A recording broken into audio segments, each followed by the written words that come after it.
Well, hello, my friends. I'm Beth English, and today I'm here with a very special guest, the amazing photographer, photojournalist, John Partipilo. Welcome, John. Hi, Beth. How are you?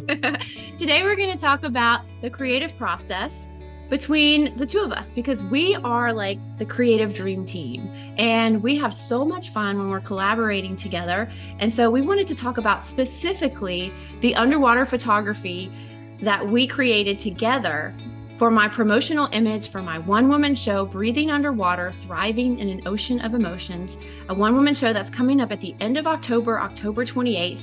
And so we're going to talk a little bit about how that image was created today.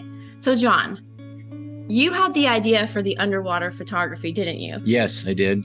And how did that all begin? Well, breathing underwater, I thought, it's probably we have to shoot this underwater, right? Well, and when you said that, I was like, yes. Yes. We are definitely doing this. I've never done an underwater photo shoot before. And so I figured I was in good hands, especially with John. He is a Pulitzer nominee. He has won awards all over the world. Yeah, but here's the thing. I never shot an underwater shoot either. So this is a new thing for me. Use my friend Pat and James pool, over at this place called Disgraceland. Disgraceland. Yeah, wonderful place. Beautiful pool. Pristine water. And I know how to light stuff. So like you got to wait till the sun is straight up at noon so that you get the right light. And then I had this little strobe on the camera itself that I was firing. It was going off underwater to fill in stuff. And it was also creating these really weird kind of reflections and stuff as well. So it was really kind of cool. I was just winging it. Well, before we get into the actual photo shoot, what did we have to do to prepare? I had to, number one, get my wardrobe together. Yeah. I had no idea what to bring, what was going to work well underwater. Right. And so I pulled a dress, I pulled like a strapless bra and like some Spanx underneath just in case. Yeah. And then last minute, I pulled some old curtains that my mom had given me, and they were white and they were lacy, and there was at least 4 panels of these old curtains. I stuffed that in my bag. I took my weightlifting weights because I knew that being underwater I was gonna float to the surface, and I had to weight myself down too because I was floating up as well. He had to weight himself. So we had weights, we had all sorts of different materials and fabrics for what we could use because we knew that this was going to be an experiment because we didn't know what to expect. Right. What else? I brought some goggles and face mask for me. You had you had a face mask, and what else? You brought a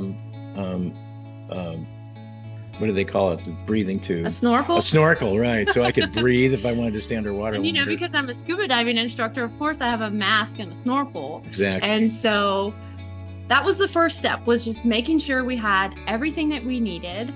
His batteries were charged up. You had, made plans with the time of day. So he was handling the lighting and the camera and all that stuff. Yeah, I talked to Pat and he, get his permission to use the pool, which he gave us. We didn't just like jump the fence and jump in the pool. No. But yeah, we brought all our materials together, and then we both knew that this was an experiment that we were going to be okay with figuring it out along the way.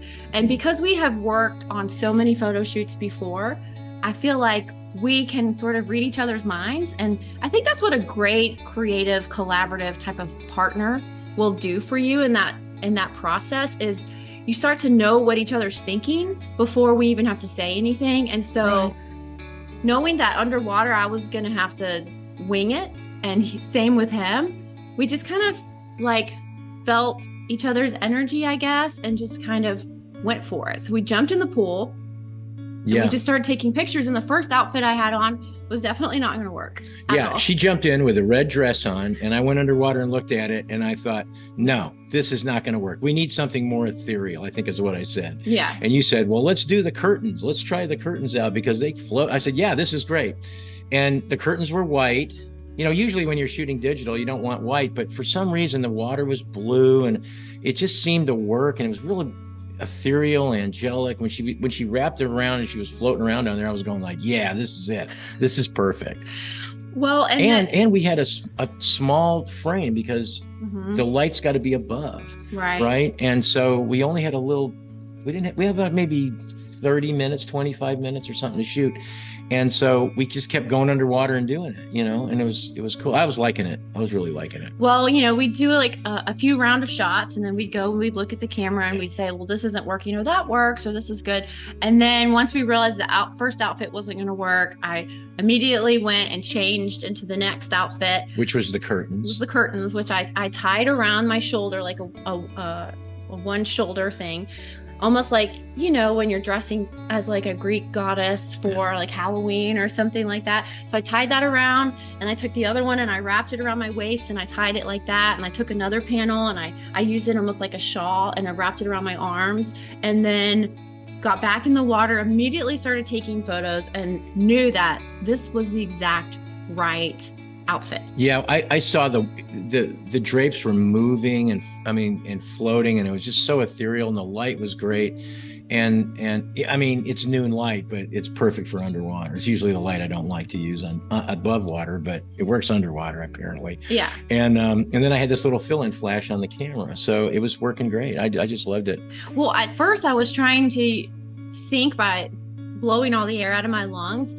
Quickly found out that wasn't going to work. So I took one of my hand weights. It was about 10 pounds, and I clenched it in between my thighs. And then that's how I would go underwater. I would try to strike a pose the best that I could, because it was like we'd go down, strike a pose. He would take a bunch of photos. We'd look at them. We'd figure out what was working, what wasn't. And we knew that as long as we had a whole lot of shots to choose from, there was going to be at least one or two or three that would definitely work. So Turns out there was quite a few, actually. Yeah, there was a lot. Really well. I guess I can shoot underwater like I do above water. I don't know.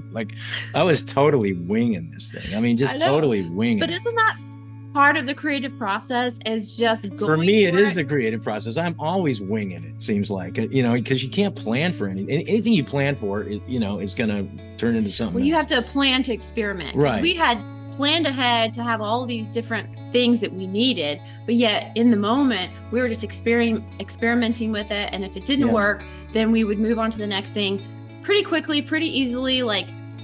We moved. Well, we have a history of having creative days where we would just go and do stuff and try out things and stuff like that, and we've had a lot of success doing that in the past. We sure have. So that's basically what we did. We had a creative day underwater.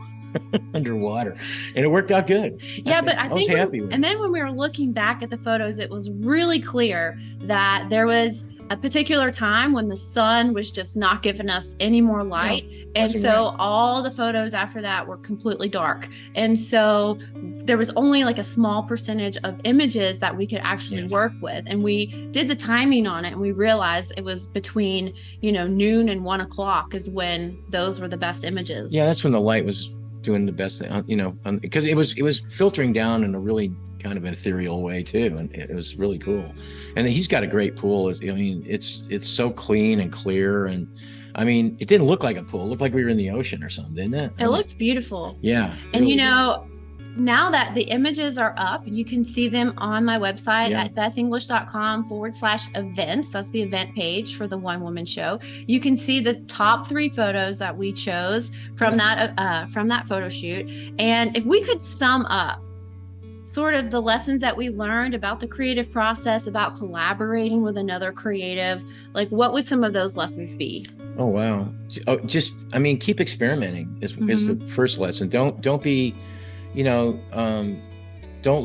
think that, I can't do this or something like that. I mean, just keep trying to try different things and stuff like that. Now, usually we would try, just to add something really quickly, we would really try to, usually we use more outfits or we do something, but I don't know, the drapes, I just liked the ethereal, just the way they moved, and I knew they worked, and I didn't want to try. Right. I thought everything else wasn't going to be as good. So because nothing else was flowing like that. Right. So know when something works and stick with it. Stick with it. Trust your instincts. Be prepared as much as you possibly can to fail a lot. So to experiment and to see what doesn't work. And so when you do eventually get to what works, stick with it, and then experiment beyond that. I was like I said, it's the first underwater shoot I've ever done. I'm like, oh Lord, please don't let me screw up this thing, right? Because do it right. But it came out good, and that little camera came out good. You know, I've got a Nikonus underwater camera, but it's a film camera, and I didn't want to go through this and all, all that, because we wanted something more, immediate that we could see and everything like that. So I used a little tough camera, and it worked out great. It was perfect. It's a great little camera.